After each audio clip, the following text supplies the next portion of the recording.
달빛처럼 포근한 옛 이야기 월명야담입니다. 오늘도 건강과 웃음이 늘 함께 하시길 바랍니다. 구독과 좋아요로 함께 해주시면 더 많은 이야기를 들려드릴 수 있습니다. 자, 이제 달빛 같은 이야기 속으로 함께 걸어가 보겠습니다. 삼복더위가 기승을 부리던 6월의 어느 날이었습니다. 한때 번화하던 큰 길가, 버드나무 그늘 아래 초라한 적삼을 걸친 두 여인이 앉아 있었습니다. 나이 지긋한 여인은 윤씨 부인이라 불렸고 곁에 갓 20살 안팎의 처녀는 소연이라 하였습니다. 소연의 손끝은 거친 삼배 자락을 꼭 움켜쥐고 있었습니다. 예전 같으면 고운 명주와 비단만 만지던 손이었지만 이제는 거칠게 갈라져 굳은 살이 박여 있었습니다. 윤씨 부인의 얼굴에도 세월의 고단함이 깊이 드리워져 있었습니다. 예전 같으면 안채 깊은 곳에서 바느질을 하며 여유롭게 지냈을 터인데 지금은 길가에 앉아 행인들의 눈길을 받으며 하루하루를 버텨야 하는 처지가 되었지요. 소연아, 배고프지 않으냐? 윤씨 부인이 딸의 야윈 어깨를 어루만지며 물었습니다. 소연은 고개를 저으며 억지로 환한 미소를 지어 보였지만 그 미소 뒤에 감춰진 서러움을 윤씨 부인이 모를 리 없었습니다. 괜찮습니다, 어머니. 조금 전 쌀집 아주머니께서 주신 보리밥이 아직 배에 남아있어요. 실은 그 보리밥 한 그릇이 모녀가 사흘을 나누어 버틴 전부였지만 소연은 차마 사실을 드러내지 않았습니다. 어머니를 더 걱정시키고 싶지 않았던 것이지요. 해가 서쪽으로 기울 즈음 저편에서 북과 꽹과리 소리가 요란스레 들려왔습니다. 건립해가 마을로 들어오는 모양이었습니다. 앞장선 이는 방세라 불리는 무리의 우두머리로 키가 훤칠하고 목소리가 우렁찼습니다. 그의 뒤를 따라 열남짓 사내들이 북과 징, 피리 따위를 들고 들어왔습니다. 허허, 여기 좋은 자리를 차지한 계집들이 있구나. 방세가 소연과 윤씨 부인을 흘겨보며 퉁명스럽게 내뱉었습니다. 그의 눈빛에는 짜증 섞인 기운과 묘한 호기심이 함께 서려 있었습니다. 아이고, 저희가 비켜드리겠습니다. 윤씨 부인이 황급히 일어서려 하자 방세가 손을 내저었습니다. 아니, 가만히 있어라. 거기 계집, 내가 소리를 좀 낼 줄 아느냐? 방세는 소연을 곰곰이 훑어보았습니다. 남루한 옷차림이었지만 소연의 눈빛은 맑고 깊었고 얼굴에는 범상치 않은 기품이 어려 있었습니다. 소리라니 무슨 말씀입니까? 노래 말이다. 사람들 앞에서 소리 한번 해볼 수 있겠느냐? 소연은 잠시 머뭇거렸습니다. 양반가의 규수로 자란 자신에게 길거리에서 노래를 부른다는 것은 상상하기 힘든 일이었습니다. 하지만 어머니와 함께 굶주림을 견뎌야 하는 현실 앞에서 자존심은 사치였지요. 할 수 있습니다. 좋다. 오늘부터 우리와 함께 다녀라. 다만 시주로 들어오는 돈의 절반은 우리가 가져간다. 방세의 말에 소연은 고개를 끄덕였습니다. 살아남기 위해서는 무엇이든 감내해야 했으니까요. 그날 저녁 장터 한복판에 건립회가 자리를 잡자 사람들이 하나둘 모여들었습니다. 북소리와 꽹과리에 이끌려 아이들이 먼저 모였고 장사를 마친 상인들과 농부들까지 발길을 멈추었습니다. 자, 이제 계집, 내 차례다. 한 곡조 해보아라. 방세가 소연을 사람들 앞으로 밀어냈습니다. 수많은 시선이 한꺼번에 쏟아지자 소연의 가슴은 덜컥 내려앉았습니다. 그러나 곧 지난 세월의 기억들이 물밀듯 밀려왔습니다. 아버지가 옥에 갇히던 날의 참혹함, 하루아침에 내쫓겨 거리로 나앉던 수치와 절망, 그 모든 한이 목구멍을 타고 흘러나왔습니다. 아아님은 가구 없고 빈집엔 달만 밝구나. 소연의 목소리가 장터에 울려 퍼지자 웅성거리던 사람들은 하나둘 입을 닫았습니다. 그 노랫소리 속에는 단순한 이별의 애환이 아닌 집안을 삼킨 억울함과 세상을 향한 원망이 서려 있었기 때문이지요. 윤씨 부인은 딸의 노랫소리를 들으며 눈시울이 뜨거워졌습니다. 그 소리에는 남편의 억울한 죽음, 하루아침에 무너져버린 가문의 영광, 그리고 지금까지 이어지는 모진 고난의 나날들이 고스란히 담겨 있었던 것입니다. 소연이 건립회에 몸을 의탁한 지 보름 남짓이 지났습니다. 매일같이 이 고을 저 고을을 떠돌며 공연을 벌이는 나날이 이어졌습니다. 방쇠는 여전히 소연을 하대했으나 그녀의 노래가 시주를 끌어내는데 큰 몫을 한다는 사실만큼은 누구보다 잘 알고 있었습니다. 계집, 오늘은 저 주막 앞에서 소리 한 곡 해보거라. 방쇠가 손가락으로 가리킨 곳에는 제법 큰 주막이 자리하고 있었습니다. 마당에는 길 떠나는 나그네와 술자리를 찾은 동네 사람들이 모여 있었습니다. 소연은 묵묵히 고개를 끄덕이고 무리 속에 섞여 주막 앞으로 향했습니다. 어이 아가씨, 또 그 구슬픈 소리를 들려줄 텐가. 며칠 전부터 소연의 노래를 들어온 주막 주인이 손을 흔들며 반겼습니다. 그는 소연의 노래가 손님들을 붙잡아 술이 더 잘 팔린다는 사실을 깨닫고 있었지요. 소연이 주막 앞 빈터에 서자 사람들은 하나둘 모여들었습니다. 건립회 사내들이 북과 장구를 두드리며 장단을 맞추었습니다. 소연은 깊게 숨을 고르고 목청을 열었습니다. 어와 세상 사람들아, 들어보 충신은 역적되고 역적은 충신되니. 소연의 목소리가 주막 마당에 울려 퍼지자 술잔을 들던 사람들의 손이 멈추었습니다. 노랫말 속에는 세상의 부조리와 억울함이 고스란히 담겨 있었습니다. 직접 아버지의 죽음을 말할 수는 없었지만 소연은 그 한을 가락으로 토해내고 있었지요. 옳거니 옳거니 님 없는 이내 마음 달래볼까? 노래가 절정에 이르자 주막 안에서 술잔을 기울이던 이들까지 모두 나와 귀를 기울였습니다. 어떤 이는 눈시울을 붉히고 어떤 이는 고개를 끄덕이며 깊이 공감했습니다. 방쇠는 한쪽에서 이 광경을 지켜보며 속으로 감탄했습니다. 10여 년 건립회를 이끌어 다녔어도 이처럼 큰 반응을 얻어본 적은 드물었습니다. 소연의 노래에는 단순한 기교를 넘어선 무언가가 있었던 것이지요. 노래가 끝나자 사람들은 앞다투어 시주를 내놓았습니다. 동전은 물론 쌀과 보리, 심지어 작은 은비녀까지 내주는 이가 있었습니다. 건립회에 합류한 뒤 가장 많은 시주가 모인 날이었습니다. 이야, 저 아가씨 소리에는 뭔가 남다른 것이 있구나. 그렇다니까 단순히 서러운 게 아니라 깊은 사연이 묻어 있더라고. 사람들은 흩어지면서도 소연의 노래 이야기를 멈추지 않았습니다. 방쇠는 흡족한 표정으로 시주를 거두어들이며 소연을 불러 세웠습니다. 잘했다. 오늘은 시주가 넉넉하니 저녁에는 배불리 먹을 수 있겠구만. 그러나 그의 말투에는 여전히 사람을 깔보는 기운이 서려 있었습니다. 방쇠에게 소연은 그저 돈을 벌어주는 수단이었지요.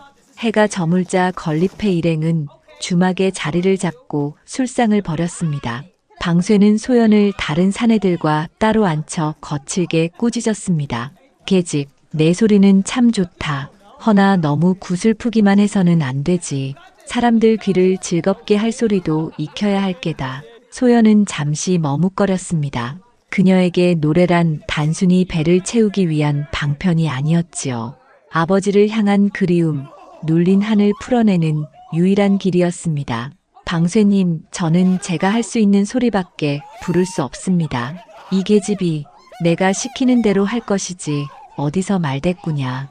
방쇠의 목소리가 높아지자 다른 사내들이 눈치를 보고 자리를 피했습니다. 소연은 고개를 깊이 숙이며 더는 입을 열지 않았습니다. 그날 밤 소연은 공연을 마치고 건립회 무리에서 떨어져 허름한 방으로 돌아왔습니다. 그곳에서는 윤씨 부인이 바느질감을 곱게 개켜두고 기다리고 있었습니다.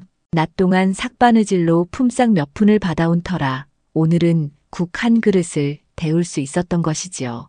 소연아, 오늘도 고생 많았다. 내 소리가 사람들 마음을 울린다 하더구나. 어머니, 제가 부끄러운 짓을 하는 것 같아 마음이 쓰입니다. 그래도 어머니께서 바느질로 살림을 잇고 계시니 제가 덜 죄스럽습니다.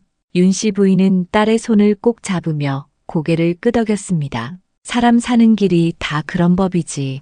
부끄러워할 것 없느니라. 너는 너대로, 나는 나대로 살림을 이어가면 되는 게지. 모녀는 그렇게 서로를 위로하며 하루의 고단함을 풀었습니다. 바깥에서는 건립회 사내들의 술주정 소리가 늦도록 이어졌으나 모녀에게는 그저 내일을 버텨낼 힘을 모으는 일이 더 절실했지요. 그날은 유난히 맑고 화창한 가을날이었습니다. 단풍이 곱게 물든 장안의 거리는 오일장이 서는 날이라 사람들의 발걸음이 분주했습니다.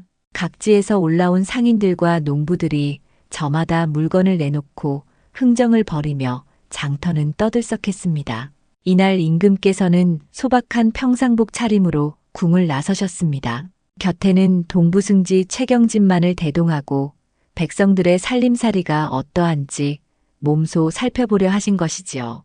임금은 검소한 유생 차림이었고 최경집 또한 평범한 중인 복색으로 변장했습니다.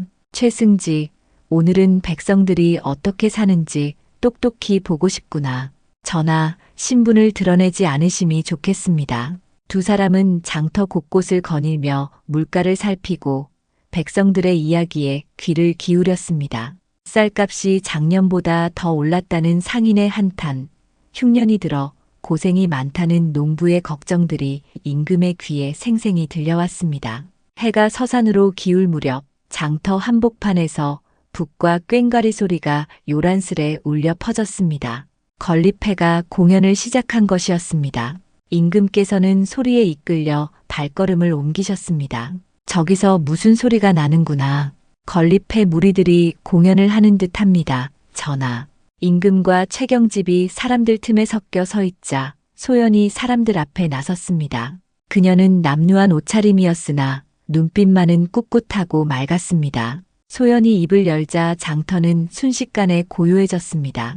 너와 세상 사람들아, 들어 보소. 하늘이 무심한가, 땅이 무정한가. 충신은 역적이 되고 역적은 벼슬길에 오르네. 그 순간 임금의 발걸음이 멈추었습니다. 단순한 구걸 노래가 아니었습니다. 그 노랫말 속에는 세상의 부조리와 억울함이 절절히 담겨 있었고 무엇보다도 구체적인 사연이 숨어 있는 듯 했습니다. 님은 가구 없고 빈 대청의 달만 밟구나 뉘라서 이 마음을 알아주리 하늘도 땅도 모르는 이내 하네. 소연의 목소리가 애절하게 흘러나오자 구경하던 사람들 중 몇몇은 눈시울을 붉혔습니다. 그 노래 속에는 단순한 이별의 슬픔이 아닌 더 깊고 원통한 무언가가 깃들어 있었지요. 임금께서는 미간을 찌푸리며 노래를 들으셨습니다. 오랜 세월 나라를 다스리며 익힌 직감으로 그 노래가 단순한 신세 타령이 아님을 느끼셨던 것입니다. 노래가 끝나자 사람들은 앞다투어 시주를 내놓았습니다. 동전과 곡식, 작은 은비녀까지 내놓는 이가 있었습니다. 방쇠는 만족스러운 기색으로 시주를 거두어 드렸습니다. 승지, 저 여인의 소리를 어떻게 들었느냐? 임금께서 나직이 물으셨습니다. 범상치 않습니다, 전하. 그 노랫말 속에는 개인적인 원한이 숨어 있는 듯합니다. 나도 그리 느꼈다. 충신이 역적된다 한 말, 공연한 헛소리가 아닌 듯하구나. 임금은 소연이 시주에 허리 굽혀 인사하는 모습을 오래도록 지켜보셨습니다. 남루한 행색이었지만 몸가짐에는 예전에 배운 기품이 남아있었습니다. 사람들이 하나둘 흩어질 무렵 임금께서는 최경집을 불러 은밀히 당부하셨습니다. 승지, 저 여인과 그 무리에 대해 자세히 알아보라. 특히 저 여인의 내력을 밝혀라. 분부대로 하겠습니다, 전하. 조심스레 움직이라. 혹시 억울한 사연이 있다면 풀어주어야 하고 만일 다른 꿍꿍이가 있다면 그것도 밝혀야 하느니라. 최경집은 임금의 뜻을 분명히 헤아렸습니다. 임금은 백성 하나의 사연도 허투루 넘기지 않으셨지만 나라의 안위를 흔드는 일에도 누구보다 예민하게 반응하시는 분이셨습니다. 저 노래 속에 무언가 숨겨져 있구나. 단순한 신세 한탄이 아닌 실제 사건과 관련이 있는 듯하다. 임금은 건립회가 떠나는 모습을 끝까지 지켜보신 뒤에야 자리를 떴습니다. 돌아오는 길에도 소연의 애절한 노랫소리가 귓가에서 맴돌았지요. 궁으로 돌아온 임금께서는 어전에서 다시 최경집을 불러 말씀하셨습니다. 최승지, 내일부터 그 일을 서두르도록 하여라. 은밀히 그러나 철저히. 알겠습니다, 전하. 며칠 안으로 분명한 내력을 알아내어 아뢰겠습니다. 그날 밤 임금께서는 평소보다 늦게 잠자리에 드셨습니다. 소연의 노랫소리가 자꾸만 떠올랐기 때문이지요. 특히 충신은 역적이 되고 역적은 벼슬길에 오른다는 대목이 마음을 짓눌렀습니다. 혹시 자신 모르게 억울한 일이 벌어진 것은 아닌지, 간신들이 충신을 해친 일은 없는지 근심이 깊어졌습니다. 이튿날 새벽 동부승지 최경집은 임금의 분부를 받들어 은밀히 조사에 나섰습니다. 그는 먼저 건립회가 묵고 있는 주막을 찾아갔습니다. 일부러 술 한 잔을 청하며 주막 주인과 손님들과 두런두런 이야기를 나누었습니다. 주모, 어제 그 처자가 부른 노래가 참으로 애절하더군. 어디서 온 사람들인지 아시오? 주모는 술잔을 닦으며 고개를 끄덕였습니다. 예, 보름쯤 전에 왔지요. 그 처자와 어머니가 참 딱하더이다. 행색은 남루하지만 말투며 손놀림이 양반집에서 자란 티가 나더군요. 그 어머니는 바느질 솜씨가 어찌나 좋은지 동네 안악들이 상리를 맡기기도 합니다. 최경집은 마음속에 무언가 걸리는 듯 했으나 더 깊은 단서를 얻기 위해 주막에 묵기로 했습니다. 그날 저녁 건립회 무리가 공연을 마치고 주막으로 돌아와 술상을 벌였습니다. 소소연은 억지로 자리를 지켰지만 이내 몸을 빼어 허름한 방으로 향했습니다. 최경집은 슬며시 자리를 털고 일어나 그녀의 뒤를 조심스레 따랐습니다. 혹여 중요한 단서를 얻을 수 있을지도 모른다고 여겼던 것이지요. 방 안에는 윤씨 부인이 바느질을 하고 있었습니다. 낮에 받아온 삭바느질을 정리하고 있다가 딸이 들어오자 반가운 얼굴로 맞이했습니다. 소연아, 오늘도 고생이 많았구나. 내 소리가 사람들 가슴을 울렸다더구나. 어머니, 저는 그저 살아남으려 부르는 것뿐입니다. 하지만 아버지의 억울함을 이렇게밖에 풀 수 없다는 게 서럽습니다. 윤씨 부인은 눈시울을 붉히며 딸의 손을 꼭 잡았습니다. 내 아버지께서 살아계셨다면 지금쯤 벼슬길에 나아가 나라를 위해 일하셨을 터인데 충신이 역적으로 몰려 죽고 간사한 자들이 떵떵거리며 사니 원통한 세상이로다. 그들의 목소리는 애써 낮추었지만 방 한쪽에 몸을 숨기고 있던 최경집의 귀에는 또렷이 들렸습니다. 그는 무거운 마음으로 확신을 굳혔습니다. 이 집안의 가장은 억울한 죽음을 당한 것이 분명했습니다. 다음 날 아침 최경집은 조심스레 윤씨 부인에게 말을 건넸습니다. 부인, 따님의 노래가 참으로 마음을 울렸습니다. 어찌 그리 한맺힌 소리를 내시나 했더니 사연이 있으신 듯합니다. 윤씨 부인은 처음에는 경계했지만 그의 성품이 곱고 진중하다고 느껴 조금씩 마음을 열었습니다. 나그네 양반, 세상에 억울한 일은 헤아릴 수 없이 많지요. 죄 없는 이가 죄인으로 몰리고 간사한 자들이 떵떵거리며 사는 세상 아닙니까? 혹시 직접 겪으신 일이요? 윤씨 부인은 잠시 침묵하다가 한숨을 길게 내쉬었습니다. 저희 집안이 하루아침에 무너진 것이 벌써 2해 전 일입니다. 제 남편은 무고한 역모죄를 쓰고 옥에서 세상을 떠났습니다. 성은 이씨, 이름은 정민이었습니다. 그 이름을 듣는 순간 최경집의 가슴이 철렁 내려앉았습니다. 어디선가 들어본 이름이었기 때문입니다. 그는 곧장 광주목으로 내려가 더듬었습니다. 관청의 낡은 장부를 살피고 당시 이를 기억하는 이들을 찾아다녔습니다. 곳곳에서 같은 이름이 튀어나왔습니다. 바로 김진석. 그는 이정민을 역모로 고발한 장본인이었습니다. 조사하면 할수록 수상한 정황이 드러났습니다. 한 늙은 아전은 은밀히 속삭였습니다. 날이 그때 그 댁에서 나왔다는 증거물들이 수상했지요. 편지며 문서가 너무 노골적으로 흩어져 있었거든요. 그것을 직접 본 것이요? 예, 제가 수색에 참여했었습니다. 보통 역모를 꾀한 자라면 증거를 깊이 감추려 할 텐데 그 집은 마치 누가 일부러 흩어놓은 듯 했지요. 또 다른 농부도 말했습니다. 김진석 나리가 예전부터 이정민 영감의 논밭을 탐냈습니다. 하지만 영감이 끝내 팔지 않으셨지요. 그리고 당시 증언에 나섰던 사람들을 찾아가니 더 놀라운 사실이 밝혀졌습니다. 그들 대부분이 김진석에게 빚을 졌거나 압력을 받은 이들이었습니다. 실은 김진석 나리가 돈을 쥐어주며 거짓 증언을 하라 했습니다. 거절하면 우리 집안이 멸문지화를 당할 거라 협박하셨습니다. 증언자의 눈에 눈물이 고였습니다. 최경집은 이제 확신했습니다. 이정민은 무고한 충신이었고 김진석은 탐욕으로 죄 없는 이를 죽음으로 몰아넣은 자였습니다. 게다가 그는 아직도 다른 고을의 목사 자리에 앉아 있었습니다. 이것은 단순한 원한이 아니로구나. 탐관오리가 충신을 죽음으로 내몬 중대한 일이지. 최경집은 혼잣말로 중얼거리며 발걸음을 재촉했습니다. 하루라도 빨리 이 사실을 임금께 아뢰어야 했습니다. 최경집이 한양에 도착한 것은 해가 서산에 걸려 붉게 물들 무렵이었습니다. 그는 지체할 겨를도 없이 궁궐로 향했습니다. 임금께서는 평소보다 일찍 정무를 마치고 어전에서 그의 보고를 기다리고 계셨지요. 승지, 어서 들라. 그간 조사한 바를 낱낱이 아뢰어보라. 임금의 음성에는 기대와 우려가 함께 섞여 있었습니다. 최경집은 곧 무릎을 꿇고 절을 올린 후 차근차근 보고를 시작했습니다. 전하, 먼저 그 여인의 내력부터 말씀드리겠사옵니다. 이름은 소연이며 아비는 이정민, 어머니는 윤씨 부인입니다. 이정민이라 하였느냐? 그 이름이 낯설지 않구나. 임금께서는 잠시 깊이 생각에 잠기셨다가 고개를 끄덕이셨습니다. 이정민은 젊은 시절 과거에 급제하여 한때 많은 기대를 모았던 선비였던 것입니다. 그렇습니다, 전하.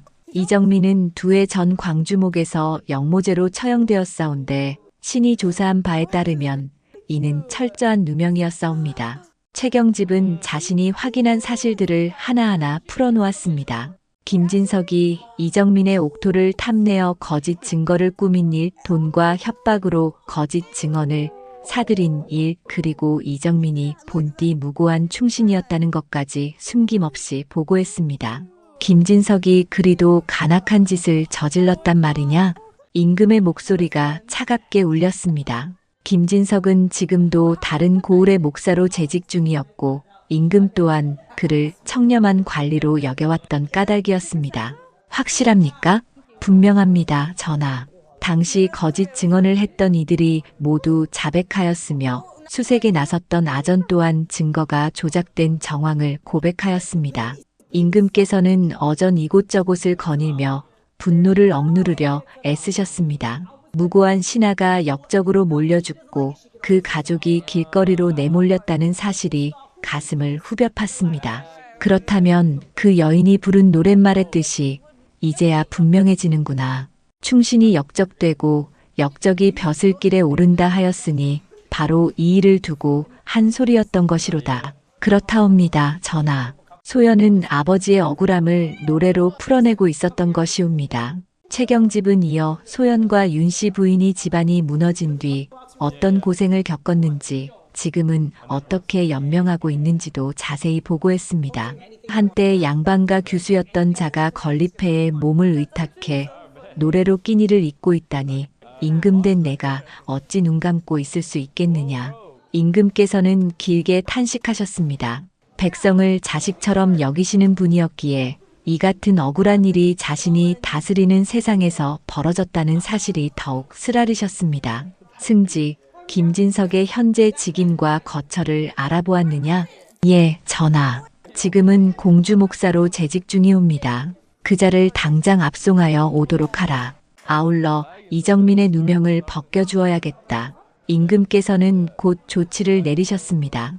김진석을 체포하라는 명을 내리고 이정민의 무죄를 선포할 교서를 준비하게 하셨습니다.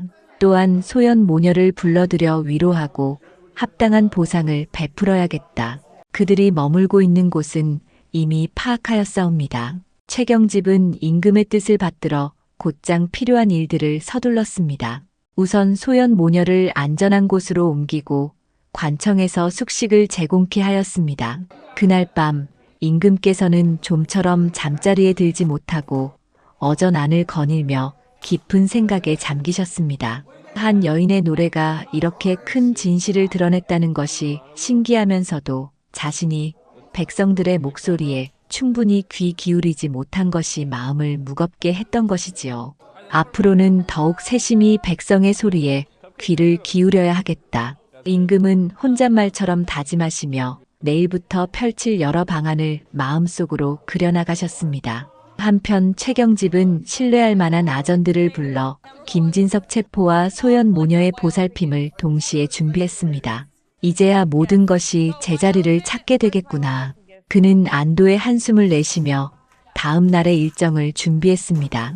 해야 할 일들이 산적해 있었지만 진실은 드러났고 정의는 곧 실현될 터였습니다.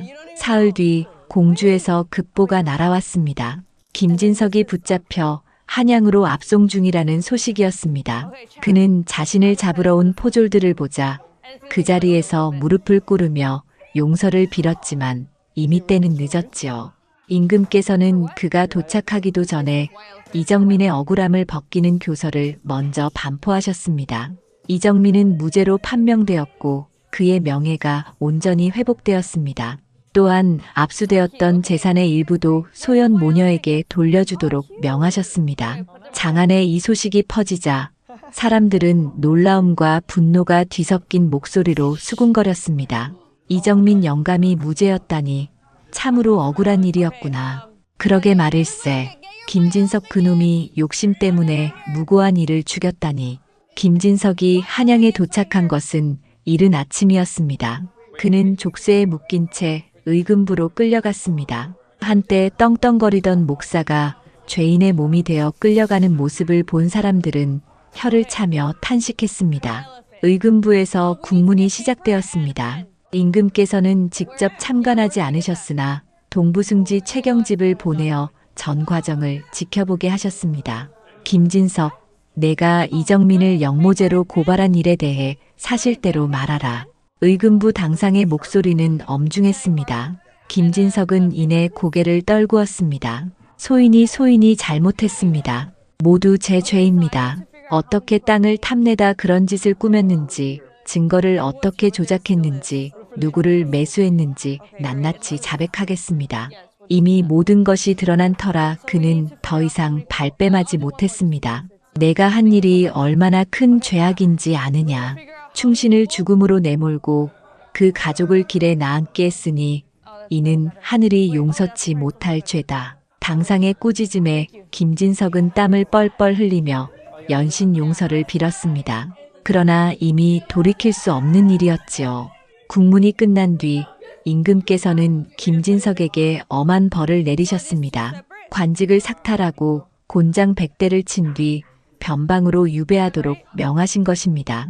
또한 그가 모은 부정한 재산은 몰수하여 국고에 귀속시키되 일부는 이정민의 가족에게 배상토록 하셨습니다.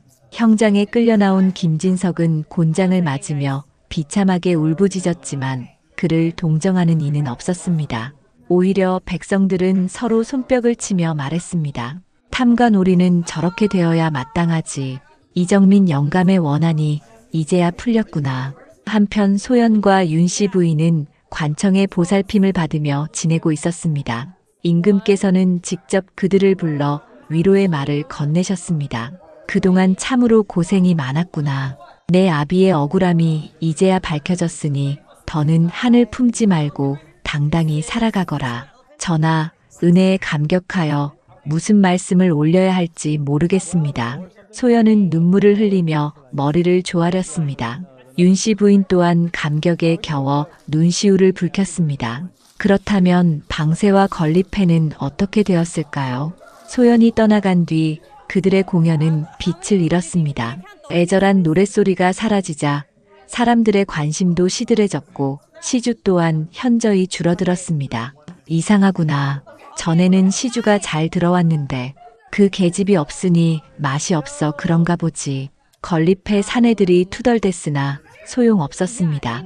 방쇠는 소연을 구박하던 일을 뼈저리게 후회했지만 이미 엎질러진 물이었습니다. 시주가 끊기자 무리는 흩어졌고 방쇠는 끝내 홀로 남아 다른 건립회에 의탁해야 하는 신세가 되었습니다. 사람들 사이에서는 방쇠 무리에게는 더는 운이 따르지 않는다는 말이 돌았습니다. 착한 이를 괴롭히면 복이 달아난다더니 과연 그런가 보다. 주막에 손님들이 혀를 차며 수군거렸습니다. 방쇠는 비로소 자신의 잘못을 깨달았지만 때는 이미 늦었지요. 김진석이 유배지로 떠나는 날 거리에 모인 수많은 백성들이 그를 지켜보았습니다. 한때 백성 위에 군림하던 탐관오리가 이제는 죄수의 몸이 되어 변방으로 끌려가는 모습이었습니다. 사람들은 그 광경을 보며 세상의 이치를 다시금 깨달았습니다. 악한 짓을 하면 언젠가는 벌을 받는구나. 하늘이 다 보고 있었던 게지. 이렇게 해서 김진석은 탐욕 때문에 무고한 충신을 해친 죗값을 혹독하게 치렀습니다. 반면 이정민의 명예는 회복되었고 그의 가족도 사람다운 삶을 되찾게 되었습니다. 이것이 바로 권선징악의 이치였지요. 김진석이 유배를 떠난 지 한 달이 흘렀습니다. 소현과 윤씨 부인은 임금의 특별한 배려로 한양의 작은 집을 하사받아 정착하게 되었습니다. 비록 예전의 기와집에는 미치지 못했으나 모녀에게는 더없이 소중한 보금자리였지요. 집 앞에는 작은 우물이 있었고 뒷뜰에는 채소를 기를 수 있는 텃밭이 마련되어 있었습니다. 윤씨 부인은 오랜만에 제대로 된 부엌에서 밥을 지을 수 있다는 사실만으로도 눈물이 핑 돌았습니다. 소연아, 이제야 사람답게 살 수 있게 되었구나. 어머니, 모든 것이 꿈만 같습니다. 소연은 깨끗한 한복을 입고 머리를 단정히 빗어 올리며 예전의 양반과 규수다운 기품을 되찾아가고 있었습니다. 거친 삼배 대신 고운 명주를 입으니 그 자태가 한결 환해 보였지요. 이정민의 억울함이 풀리자 예전 버시던 선비들이 하나둘 찾아오기 시작했습니다. 그동안 역적으로 몰렸을 때는 멀리하던 이들이 이제는 부끄러움을 안고 찾아와 위로의 말을 건넸습니다. 윤씨 부인, 정민 형님의 원통함이 밝혀져 정말 다행입니다. 그간 얼마나 고생이 많으셨습니까? 한 늙은 선비가 눈시울을 붉히며 말했습니다. 덕분에 이제야 숨을 고를 수 있게 되었지요. 고맙습니다. 윤씨 부인도 감격하여 답했습니다. 마을 사람들의 태도 또한 달라졌습니다. 예전에는 역적의 집안이라며 손가락질하던 이들이 이제는 길을 지날 때마다 공손히 인사를 건넸습니다. 특히 소연이 지나가면 아낙네들이 반갑게 손을 흔들곤 했습니다. 소연 아씨, 안녕하십니까? 우리 딸이 아씨 노래를 참 좋아한답니다. 소연은 부끄럽기도 하고 고맙기도 했습니다. 본래 양반과 교수가 장터에서 노래를 부른다는 것은 수치스러운 일이었으나 이제는 그 노래가 진실을 밝히는 계기가 되었다고 생각하니 가슴이 뿌듯해졌지요. 어느 날 저녁 소연은 뒷마당에서 홀로 달빛을 바라보며 작은 목소리로 노래를 흥얼거렸습니다. 달아달아 밝은 달아, 이태백이 사랑한 달아. 예전과 달리 그 소리에는 한이 아닌 감사가 담겨 있었습니다. 억울함과 원망으로 가득하던 마음이 이제는 희망과 고마움으로 바뀌어 있었던 것입니다. 뒤에서 그 노랫소리를 들은 윤씨 부인이 미소 지으며 다가왔습니다. 소연아, 내 노랫소리가 많이 달라졌구나. 네, 어머니. 이제는 슬픈 노래가 아니라 기쁜 노래를 부르고 싶어요. 그래야지. 내 아버지도 하늘에서 기뻐하실 게다. 달빛 아래에서 모녀는 서로의 마음을 다독이며 이야기를 나누었습니다. 지난 고난이 모두 지나간 일이라는 사실이 믿기지 않을 만큼 평온한 순간이었지요. 며칠 후 관청에서 관리들이 찾아와 임금의 교지를 전했습니다. 전하께서 소연 낭자의 공을 높이 사시어 비단 한 필과 은비녀를 내리시고 윤씨 부인께는 살과 무명을 내리라 하셨습니다. 교지를 전하는 관리의 목소리가 울려 퍼졌습니다. 모녀는 무릎을 꿇고 머리를 숙였습니다. 전하의 은혜에 감격하여 어찌 말을 다 올리겠습니까? 윤씨 부인의 눈가에 눈물이 맺혔고 소연 또한 가슴이 벅차 눈시울이 붉어졌습니다. 마을에서도 이제 소연을 두고 혼담이 오가기 시작했습니다. 다시 양반과 교수로서 명예를 되찾은 그녀를 맞이하고 싶다는 집안들이 나타난 것이지요. 소연아, 혼처 이야기가 오가는데 내 마음은 어떠하냐? 어머니, 저는 아직 혼인보다 아버지의 명예를 더 널리 알리고 싶습니다. 소연은 새로운 뜻을 품고 있었습니다. 자신처럼 억울한 일을 겪은 이들을 위해 무언가 보탬이 되는 삶을 살고자 한 것입니다. 그 후로 소연은 선량한 이들이 모인 자리에서 때때로 노래를 불렀습니다. 그러나 그 노래는 더 이상 한의 노래가 아니었습니다. 희망의 노래, 정의가 반드시 승리한다는 믿음의 노래였지요. 하늘은 알고 있다네. 옳고 그름을 가른다네. 악한 자는 벌을 받고 선한 이는 복을 받는다네. 그 소리를 들은 이들은 모두 감동하며 세상에 아직 정의가 살아있음을 느꼈습니다. 이리하여 소연과 윤씨 부인은 억울함을 벗고 다시 사람다운 삶을 살 수 있게 되었습니다.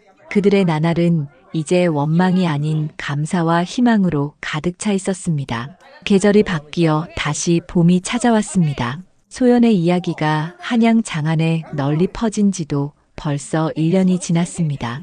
임금께서는 그 일을 계기로 백성들의 목소리에 더욱 귀를 기울이게 되셨고 종종 몸소 변복을 하고 나가 민심을 살피는 일을 게을리하지 않으셨지요. 어느 봄날 임금께서는 신하들과 정사를 논하다가 소연의 일을 다시 언급하셨습니다. 경들, 작년에 있었던 일을 기억하느냐? 한 여인의 노래가 세상을 움직였던 그 일 말이다. 잊을 수 없사옵니다, 전하. 작은 목소리가 큰 진실을 드러낸 사례였지요. 동부승지 최경집이 공손히 대답했습니다. 옳다. 그 일로 내가 깊이 깨달았다. 백성의 하소연 하나에도 억울한 사연이 숨어 있을 수 있다는 것을 말이다. 임금은 신하들을 둘러보며 말씀을 이으셨습니다. 이를 귀 기울여 듣는 것이 곧 나라의 근본이다. 백성이 있어야 나라가 있고 백성이 편안해야 나라가 태평하지 않겠느냐.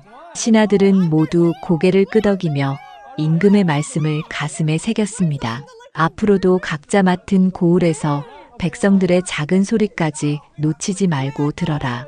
특히 소외되고 힘없는 이들의 하소연을 더욱 살피도록 하라. 분부를 받들겠사옵니다, 전하. 신하들이 일제히 머리를 조아렸습니다. 그 무렵 소연은 한양에서 널리 이름난 아가씨가 되어 있었습니다. 그러나 백성들이 그녀를 더욱 특별하게 여긴 까닭은 따로 있었습니다. 원래는 은밀히 벌어진 일이었으나 관청에서 흘러나온 이야기가 입에서 입으로 전해지며 이렇게 변해갔던 것이지요. 전하께서 변복하시고 장터를 다녀가셨는데 그때 어떤 처녀의 노래에 발걸음을 멈추셨다더라. 그게 바로 소연 아씨라 하지 않느냐. 전하의 마음을 움직였다니 보통이 아니구나.